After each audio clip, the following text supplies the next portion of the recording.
This week, I want to tell you about Sanctuary, a place to feel safe, a place where the world, despite its best efforts, ain't able to reach you. Some of us can turn into massive beasts of battle.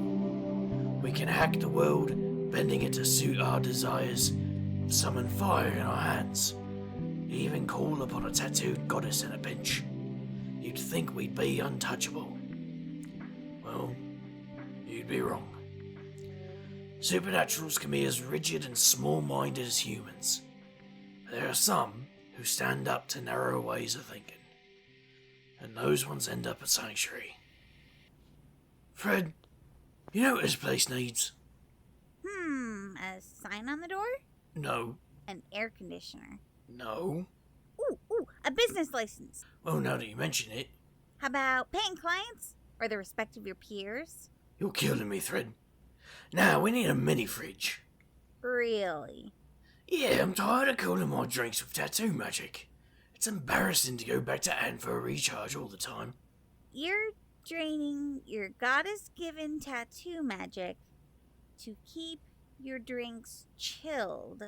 We have a fridge full of sodas for our clients. Let's move some money around. Oh, sure, boss. As soon as I've processed this new case. You got a case?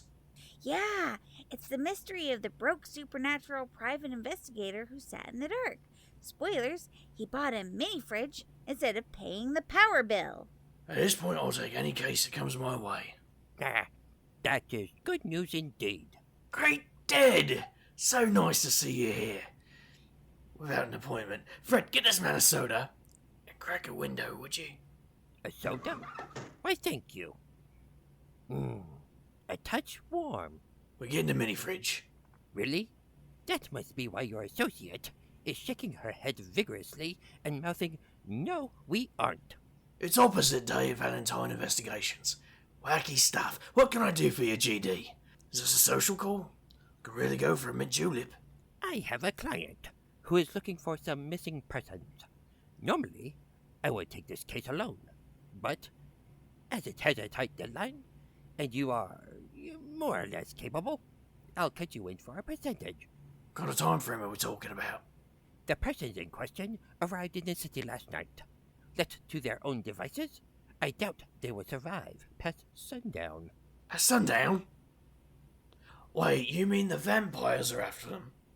Who in the multi-level hells are these people? A pair of sirens from Saskatoon. Sirens? They're not protected by the Queen City Accords? And what do the vamps want with him? Vampires are very fond of siren blood. It gives them a brief period of telepathy, increased empathy, and euphoria. So it's Vampire Molly.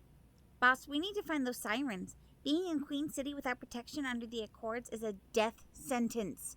They have no representation, no organization, no embassy. Not like the vamps, goblins, shifters, and pixies do. The vampires won't just kill them, they'll lock them up and drain them slowly, keeping them alive until they get careless or bored, and they'll be in their rights to do it. Saving some walking drug factories from a bunch of hungry bloodsuckers. Where do we start? Where all good cases start. Do you like apple fritters?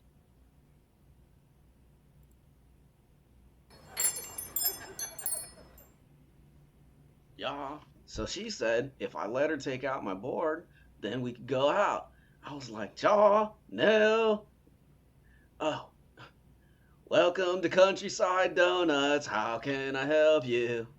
Good afternoon, Todd. I'm Burnside, and this is my colleague Mutton Chop. We're here to ask about an incident that happened last night. So you guys are the Fuzz? You know, the cops? We're from the Department of... Inspections. That's right, we're here from the Department of Inspections, and we're here to inspect things. It looks like every window in this place has been smashed in. Smashed in? More like blown out. It was these two super weird chicks. I told you we were on the right track. Is your friend okay? There's a staple in his face. I thought I removed all of them. Paperwork, most dangerous part of our job. Say, what did these, weird women do? Well, they came in, sat down, then dudes in football jerseys rolled up in a couple of Escalades. Pretty hot stuff. Burst right in. The vampires already have their scent. What? Metaphorical vampires. Bloody capitalism draining the blood of the working class, am I right? Anyway, go on. Yeah, they tried to grab one of the women, drag her outside. I was in the back picking up the quinoa bagels to restock the shelves, but then the other woman was holding on. Then she screamed, like, ah, kind of like more chick-like. I swear, it knocked me on the floor, shattered all the windows, felt like it blew out my eardrums. I guess the women ran out, then the dudes got back in their trucks and took off. Todd, you've been a proper doll. By way of thanks, I'll take an apple fritter on the house. What? Yeah, here you go, dude. You're a prince, Todd. A real doll prince. Get these windows fixed and you'll pass inspection. Take care now. Wait, what just happened? Vampires, huh? Wonder if they all get Escalades.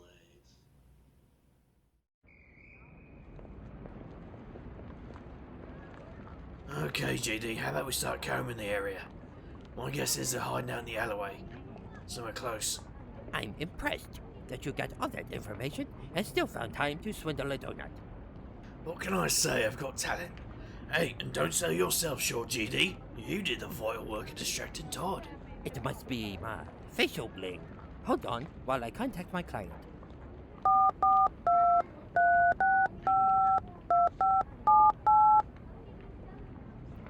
It is I. Yes. I have tracked the sirens down to... Oh. We are only blocks away. See you soon. It seems my client has tracked the sirens as well. He is a very resourceful shifter. Client's a shifter? And he is waiting to meet you. GD and I walk past bushwhackers and turn into the alley. A man in a pinstripe suit, waistcoat and a crisp white shirt gives us a curt wave. He's not like any shifter I've seen before. He's slight build and small. He's one of those people who seems like the tallest person in the room. My carefully studied shabbiness suddenly feels plain old shabby around him. I rub the stubble on my face and wish I'd shaved today. Greetings. Greetings, GD. This is him? Yeah, mate, I'm him. Finn Valentine. Mr. Valentine, so pleased to meet you. My name is Nix Sirens. Mr. Sirens, good to meet you. Maybe I'm out of the loop, but what does a shifter in a suit want with our pair of wayward sirens? I'm interested in their safety. I know what it's like to be an outcast. Scared. On the run from predators. Predators? Care to tell us how you tracked the sirens down to the warehouse district? Simple, Mr. Valentine. You and GD followed the trail left by the runaways. I staked out a vampire bar and followed them here. It sounds as if the vampires have found their quarry. Let's intervene. What happens next is hard to describe. I'm used to seeing shifters reach into the nether or the void to switch their human bodies for their animal forms. This is different. The void opens and shapes come through, crows made of shadow and cruel points of light. They surround and fuse with them, wings flow out behind them, and he takes flight down the alley. Gentlemen, let's go. He takes off. We follow him down the alley towards the noise. I unzip my sleeves, exposing my tattoos, willing every ounce of magic I have into them. Fire in one arm, ice in the other, and all kinds of tricks in between. Blood beats in my ears. GD is fast on my heels. Bloody hells, we're like a superhero league. Fiona! Run, Kira! 5 or 6 vamps have the 2 sirens cornered by a dumpster. One bloodsucker has a hold on one of them, pulling them down the alley toward a waiting SUV.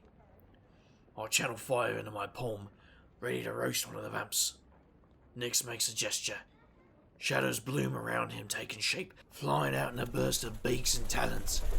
They descend on one of the vampires and start tearing away at him. Enraged shrieking comes from beneath the feathers. GD grabs one end of a dumpster and swings it around, smashing two of the vampires against the wall. They get back up, consider the odds of beating us in a fight, and run to the waiting vehicle. Soon, only one is left. His eyes dart from the Sirens to the three of us. He barely has time to offer a sheepish grin before I hurl a ball of fire at him.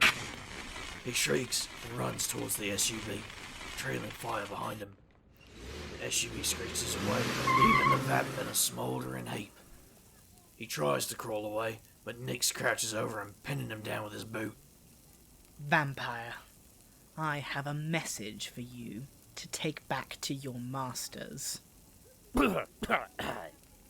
Don't run messages for shifters. These sirens are free entities. They do not belong to you.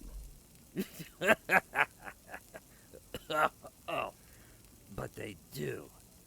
They have left their protected grounds, and they are ours now.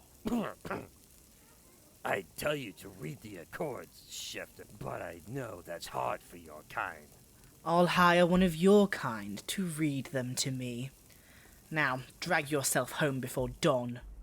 The vampire stumbles away. Nix folds his wings back into the void and turns to the Sirens. One is slumped against the wall, crying softly. The other, cradled in her arms, has passed out. Hello. My name is Nix. My friends and I are here to help. Are you Nick Sirens? Yes. I am here to offer you sanctuary. Thank you. We didn't know if you were real. Started by following a rumor, but didn't know where to go from there. Come along. We need to heal your friend and plan our next move. My car's parked down the block. Give me directions, I'll meet you there. I am not willing to give out the address of sanctuary. Have you ever tried shadow walking? Shadow what?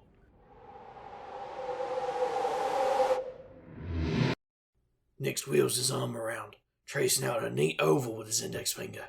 A cloud of darkness expands, swallowing us up. Wings brush my face and body. I can see eyes glittering in the darkness as we travel. With my true sight, I can see other bodies, animal forms extending in endless rows. It occurs to me, this is the Shifter's Void. The darkness closes. We're in a place that looks kind of like an elementary school classroom. Bright pictures adorn the walls. I can get a better look at the Sirens now. The unconscious one isn't doing well. Skin paler than pale, breath ragged, a bandage in her side seeping blood. Your friend is in bad shape. How long has she been like this? She was wounded last night when the vampires first attacked us. One of them knocked her up against a wall in the fight. She's breathing though, and I can still feel her spark. We can keep her stable, but I'm not sure we have the means to heal her here. Valentine, can you call on the Inked Goddess for help? Now, hold on a tick. Seems like my life is an open book to you people, but I don't know a single bloody thing about you or this place. What are you getting out of this? You took down a vamp hunting party. You're going to bring down all hells around your ears for what? Mr. Valentine, I don't think we have the time for this. Well, you asked for my help, mate. I'm happy to keep these Sirens safe, but right now I don't know if I should be protecting them from the vampires or you. Very well. Sanctuary is a place I founded for supernatural creatures who, for whatever reason, are not welcome in their communities. Runaways. Some who got mixed up in human vices. But mostly we protect queer and transgender beings who have been exiled or shunned, as well as those who are afraid to come out to their families and communities. I keep an eye out to the alleys and the shadows, finding those who have been cast out, offering them a place to call their own. Huh. And you? A shifter without a pack. My pack was is rigid in their beliefs and customs. I told them I was a man. They refused to accept the truth of who I was. I see. Thank you for telling me. And now, Mr. Valentine, the help you promised? Of course. Valentine, are you okay? Yeah, and I'm fine. I need your help. Listen, it's not for me. There's a siren here, and she's hurt. Bad. Vamp stewed her up pretty rough. I think those girls in need of the inked goddess. A siren in the city? Finn, where are you right now? Are you somewhere safe? We're a sanctuary. Is this shelter? Nyx with you? Okay, everyone knows about sanctuary but me. I helped Nyx found Sanctuary years ago, back when he first came out to his pack. I also helped him research the Void and discover its possibilities. And no one thought to tell me about any of this? Knowledge of Sanctuary's existence is only given to those who need it, Finn. It's no small thing that Nyx invited you into his world. Will I be seeing you here? My agent is already there. With your help, they will see to the Sirens' healing. Your agent? Hey, Wiggly! You better not be making personal calls on company time. Oh, hells. I can hear them in the background. Get along, you two. And Come on, Webbles. Let's go heal some sirens and stuff. why are you here exactly? Why wouldn't I be? I'm very personable, you know. I'm going to pretend I never asked. We head down the hall and into a room. The unconscious siren, Kira, I think, is hooked up to an IV. Fiona's holding her hand tight and searching her face for any sign of consciousness. Nick stands at the edge of the bed, eyes averted but still watchful. The great dead detective occupies a chair in one corner, his arms folded. Come on, Valentine. Let's hook you up. What? Anne left the explaining to me, did she? Okay. I need to establish a remote connection over the Aether for Anne's healing magic to work remotely. And you are the modem. Got it? Here, hold on to this cable. You might feel a pinch. No, I don't got it. A pinch. Why? Because the cable needs to sync up to your tattoo magic, and it might latch on and burrow into your skin. It might burrow into my skin. Okay, it will burrow into your skin. Just a bit, though. That's not better! All I wanted today was to buy a mini fridge. Sinking in 10, 9, 1. We're synced. Valentine, please hold Kiara's hand. Alright. Let's get this done. Next time you decide to leave your faction's safety, though. Safety? You think we left safety? We risked everything to be here. I can't lose her. She's everything to me. I don't... Why would Sirens... I mean... Come on, Jiggles. Make nicey nice already. It goes like this. I'm sorry. 0 day, I...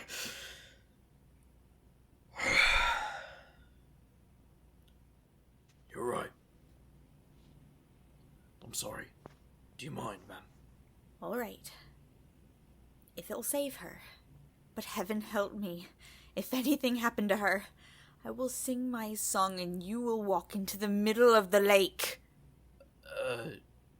Noted. Right into the lake. I give Kira's hand a gentle squeeze as I take hold of it. Suddenly my body seizes and Anne's magic is flowing over my skin, firing up my tattoos, sending lines of light down my arm and over Kira's unconscious body. This must be what it feels like to have lightning racing over your skin. Kira's eyes open, searching the room. I turn my head. I don't want the first person she sees to be an alcoholic street magician. Kira. Ah, there you are, Ornine. Oh, thank the gods. Graciamo Grey. Let's leave them be for a moment. Thank you, Mr. Valentine. I hope you're beginning to understand what this place truly means to those who seek it. I think so. That was a selfless act. 0 Day was wrong about you. What? Now we come to the real reason I asked for your help. There's another reason. Beating up vampires and saving the life of a siren ain't cutting it. You may not have known about Sanctuary, but you know the delicate politics of this city. By taking in these sirens, I have disrupted the Accords and done the one thing I have sworn never to do. Put Sanctuary at risk. The vampires have been looking for a reason to eliminate this place, and I may have given them sufficient leverage. And you need a negotiator? The vampires aren't exactly my friends. They still think I screwed them over with the Janus coin. You're lucky they didn't actually catch you. How do you... Never mind, I don't want to know. Perhaps it's your fireball tattoo that I require. I need to speak with their leader, and you're a walking wooden stake as far as they're concerned. Ah, so I'm the muscle on this job. Always wanted to be the muscle. Yeah. Are you flexing? Do I look like I'm flexing? You look like you're constipated. That is a lot more likely. 0 Day and GD, I ask that you stay here and defend Sanctuary. Of course. What's the worst they can do? Drink me dry? Yeah. Yep. Staying here. Fighting vamps isn't my jam. I have to work on my beatboxing anyway.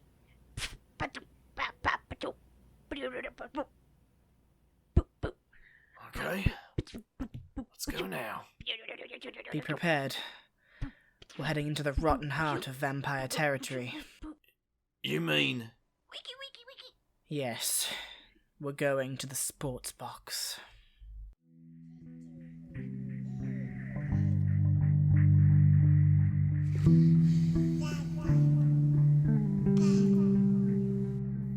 You have been listening to the Graveyard Tapes, Sanctuary, Part 1.